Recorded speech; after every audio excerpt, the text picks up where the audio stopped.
바른 길. 나와 남이 있고 옳고 그름이 있고 좋아하고 싫어함이 있고 선과 악이 있는 곳에서는 완전한 해답을 얻기 어렵다. 모두 저마다 그럴 만한 사연을 가지고 있기 때문이다. 그러나 이런 곳에서도 나름의 답은 필요하다.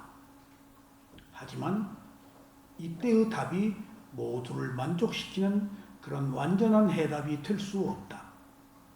무엇이나 자기 관점에서 보면 모두 그럴 만한 이유가 있기 마련이다. 그러나 여기서 생기는 문제는 누구나 내가 옳다는 것을 관철하려고 할 뿐이다. 그래서 상대의 견해를 무시하여 마찰이 일어난다. 만약 내가 옳다고 생각하는 것을 단지 말하는 것으로 그치면 되지만 반드시 자기 의견을 관철하려고 하므로 내가 옳고 남은 틀렸다고 말한다. 이때 단지 나의 의견이 옳다는 것에 그치지 않고 남이 틀렸다고 말하는 것은 상대에게 토발하는 행위다. 그래서 자기 주장을 위해 싸움을 시작한다. 애초부터 옳고 그름이 있는 곳에서는 완전한 해답도 없지만 이런 싸움이 일어나면 걷잡을 수 없는 분쟁이 시작되고 만다. 그래서 인간들은 끊임없는 싸움을 계속되는 고통 속에서 산다.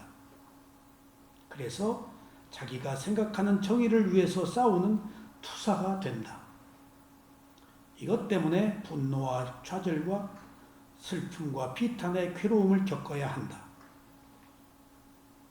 무엇이나 내가 옳고 남이 잘못이라고 주장하는 곳에서는 무엇이 옳은가에 대한 출구가 전혀 없는 것이 아니다.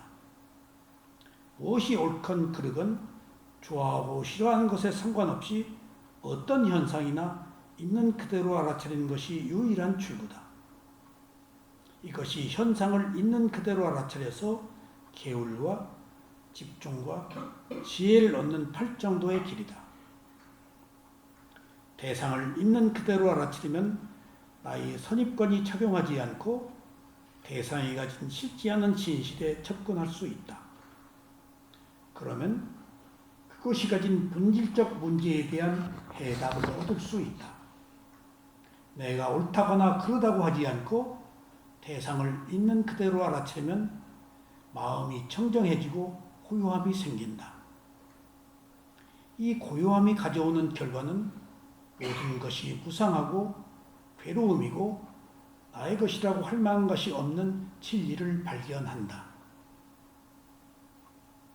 이때가 되어야 나와 남이 없고 단지 존재가 있으며 옳고 그름이 없고 좋아하고 싫어함이 없고 단지 하나의 현상만 있다. 이때가 되어야 완전한 해답을 얻을 수 있다. 단지 하나의 현상만 있을 때 나와 남이 없어지고 있는 그대로의 진실이 드러난다. 이것이 내가 지향해야 할 길이고 모든 인류가 가야 할 가장 보편적인 길이다.